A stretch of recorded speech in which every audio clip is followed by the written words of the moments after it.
Hi everyone. This weekend we're at the Appalachian Toyota. Nope, no we're not. Hi everyone. This weekend we're at the Appalachian Trail Ride. Car. Hi everyone. This weekend we're at the Appalachian Toyota. Wait, car. Car. Don't flip them off. It's his fault. Noisy ass trailer. Hi everyone. This weekend we're at the Appalachian Trail Ride, formerly known as the Appalachian Toyota Roundup. We went out wheeling yesterday, hit it hard, had a ton of fun.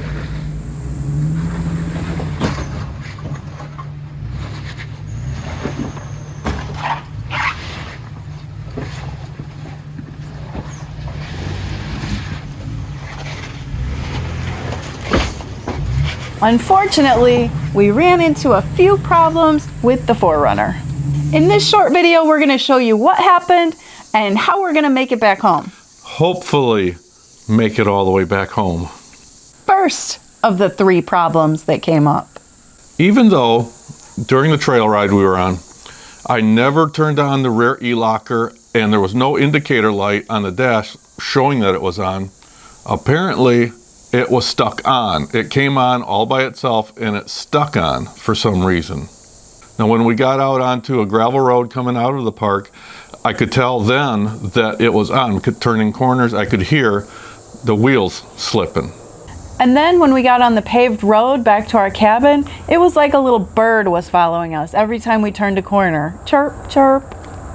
This was my biggest concern in regards to driving it 8 hours back home.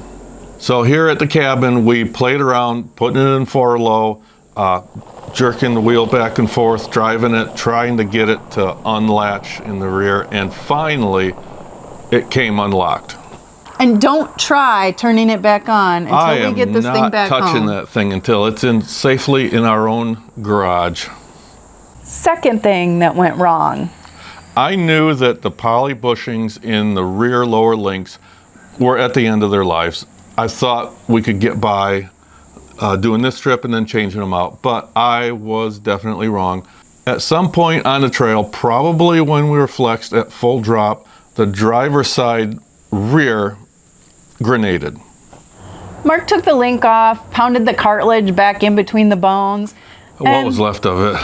And then put it back on. Later that night, talking with Josh from Apex Overland, he came up with this great idea of using worm clamps to hold the bushings so they don't squeeze back out again. So far, that is working like a charm. But I'm pretty sure if we flex that joint too much, those bushings are just going to squeeze out past the clamps anyways. So unfortunately, our wheeling for the weekend is over.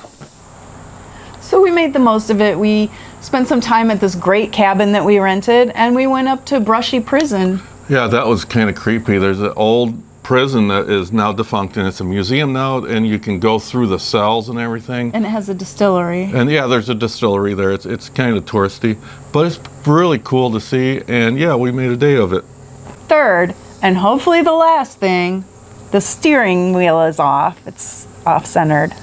So of course some dash warning lights came on telling me that the steering wheel wasn't centered anymore. Scanned it, confirmed that, cleared the code, but of course drove it for a few miles and boom, the lights came back on. Blinking. And we looked at everything, the ball joints, tie rod ends. There was no sign of any damage or bending on anything. Even all the paint marks that I put on all the alignment points were still right where they're supposed to be.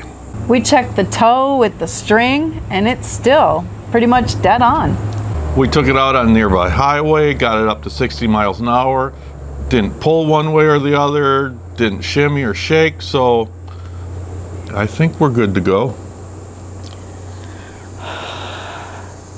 We even took care of that pesky blinking dash light. The wanderlust way.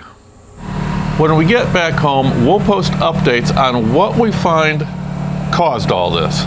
We know what caused it. Your damn heavy right foot. We'll talk to you later, everyone.